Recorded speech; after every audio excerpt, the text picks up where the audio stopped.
Welcome to Vacuum Wars, and to our review of the new Shark Matrix Self-Empty Robot Vacuum. We put it through all kinds of tests over the past couple weeks, and in this video, I'll go over all the results of those tests and show how the Shark Matrix stacks up against its most likely competitor, the Roomba i3 Plus Evo. So links in the description, and let's get started. The Shark RV2310AE Matrix is a LiDAR-based robot vacuum, meaning that it uses a spinning laser to map and then navigate around your house. As we'll see later, it did this very efficiently. The Shark Matrix comes with an auto-empty dustbin, where when the robot returns to its dock to recharge, it will automatically empty the contents of its dustbin into a bagless bin. Shark is one of the few manufacturers that do bagless auto-empty bins, which is a pro in and of itself. Shark has priced the Matrix pretty low. It's one of the cheapest robot vacuums out there with both LiDAR and an auto-empty bin. And even though the Roomba i3 doesn't have LiDAR, but uses a less accurate floor tracking system for its navigation, it's still probably the Shark's closest natural competitor because of the cheap price on the Shark. Starting off with performance, which is where the Shark Matrix really shined. In the bench test that we do, where we test things like suction and airflow, it was well above average with airflow. This power also showed up in the crevice pickup test, where it did significantly better than the Roomba i3. The Shark Matrix also did extremely well with the carpet deep clean test, where it scored more than robot vacuums 2 or even 3 times its price. The Shark was also really good with debris pickup on the surfaces of hard floors and carpets. While this is something that both the Shark and the Roomba did well at, as it is sort of the main job of a robot vacuum, I was really impressed with the Shark's sweeping ability, and I think it's the best pickup test I've seen from a Shark robot vacuum yet. Moving on to the navigation tests. In our new navigation test, we run each robot vacuum several times on a fixed floor plan in different modes and on different power settings. The Shark Matrix does have a fast mapping mode, and it mapped our 350 square foot area in a little over 5 minutes compared to the Roomba i3, which took 26 minutes.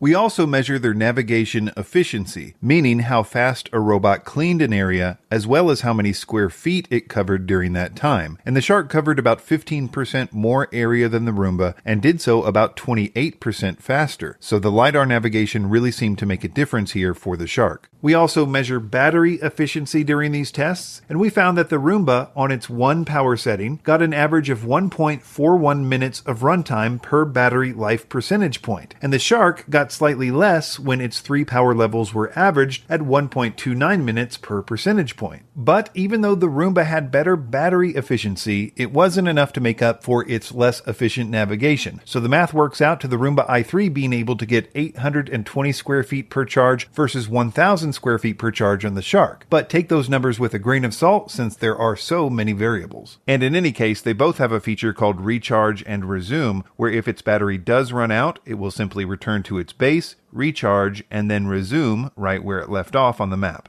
The final category is features, and here we should talk about the Matrix mode on the Shark, since it is what this Shark model is named after. This is basically a mode that can only be activated in its spot cleaning or room select mode. Basically, instead of its usual back and forth pattern, it will clean in a crosshatch or matrix pattern instead, and I'm pretty sure it does so on max power as well. The idea of the Matrix mode is that it can be used in heavy traffic areas which have a tendency to be more soiled, like around cat litter boxes or door entryways. It does seem to work pretty good, but it really is only for spot cleaning. You can't even make the target area bigger on the map, so it is minimally useful in my opinion. Speaking of the app, Shark does have some high-end features like no-go lines on the app to keep it from going places that you don't want it to go, which is nice, especially since the Roomba i3 Plus does not have that feature. Both do have room select and zone cleaning though, as well as lots of scheduling options. The Shark Matrix also has an anti-hair wrap brush roll, which is basically little comb-like structures that actively remove hair from its brush roll, which I think Shark must have a patent for, since I don't see this on other robot vacuums.